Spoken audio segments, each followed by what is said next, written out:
On le fait tous les jours, ce geste, presque sans y penser. Cliquer sur ces petits cercles colorés pour regarder les stories. Mais derrière ce réflexe se cachent des mécanismes psychologiques vraiment puissants. Aujourd'hui, on décortique ensemble pourquoi ce format, conçu pour disparaître, nous captive en fait à ce point. Bon, allons-y. Sur les réseaux, il y a grosso modo deux grandes équipes.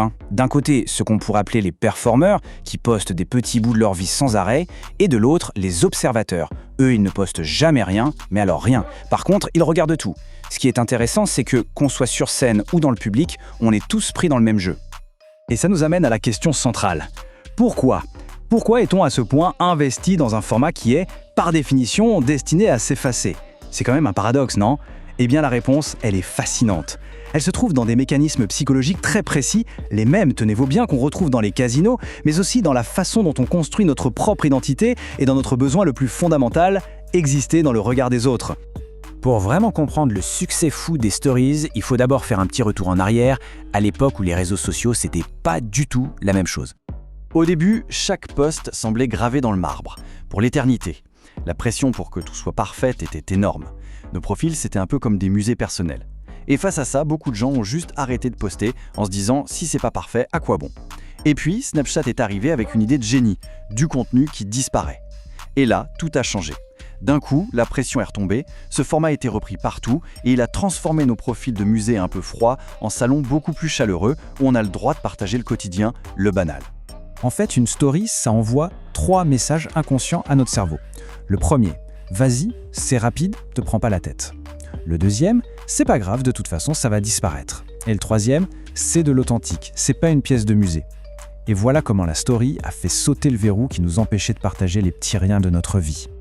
Mais cette libération, pour ceux qui publient, elle a créé une toute nouvelle pression de l'autre côté, celle de regarder. Alors voyons un peu ce qui se passe dans la tête du spectateur. Le format story, il a créé ce qu'on pourrait appeler du FOMO industrialisé. Le FOMO, c'est cette fameuse peur de rater quelque chose. Un post classique sur un fil d'actualité, il nous dit gentiment « Regarde-moi quand tu auras le temps ». Une story, elle crie « Regarde-moi maintenant, sinon je disparais pour toujours ». C'est très malin. Les plateformes ont réussi à transformer la rareté en urgence. Mais il y a un moteur encore plus puissant, c'est le geste lui-même, le simple fait de taper sur l'écran. Chaque tape pour passer à la story suivante, c'est ni plus ni moins comme tirer le levier d'une machine à sous. On tape, une photo pas terrible, perdu. On tape, une pub, encore perdu. On tape, oh, un chaton adorable, gagné, une récompense. On retape un mème hilarant, regagné. Et donc on continue de taper encore et encore, en se disant, allez, peut-être que la prochaine sera la bonne. Eh bien, cette sensation de machine à sous, elle porte un nom scientifique, c'est le renforcement à ratio variable. Le principe est simple, mais redoutable. On reçoit une récompense après un nombre d'essais totalement imprévisible. Et c'est ça qui nous rend accro.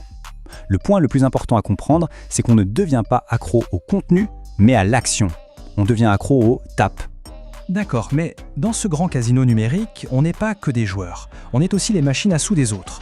Alors pourquoi est-ce qu'on ressent ce besoin de poster, nous ? Au fond, qu'est-ce qu'on cherche ? Eh bien, la réponse est simple. On cherche tous une connexion.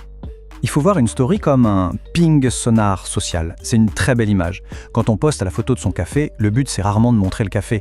C'est d'envoyer un petit signal, un ping, dans le vaste océan de nos contacts. C'est une question silencieuse. Coucou, je suis là. Y a quelqu'un ? Et ça nous amène à un concept sociologique clé, le soi en miroir. En gros, cette théorie nous dit qu'on a beaucoup de mal à savoir qui on est tout seul. On a besoin du regard des autres comme d'un miroir pour se définir.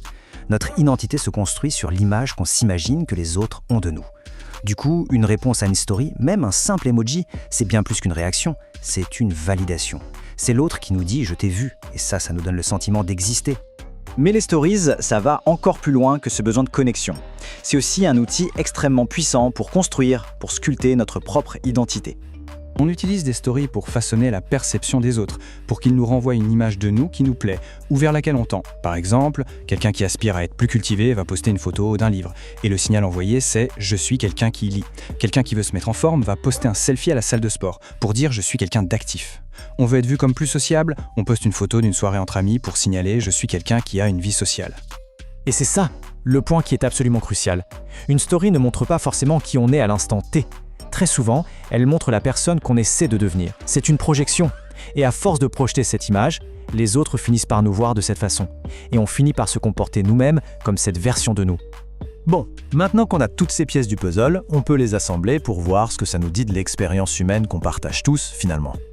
Et tout ça, ça illustre à la perfection un concept du sociologue Erving Goffman, la gestion des impressions.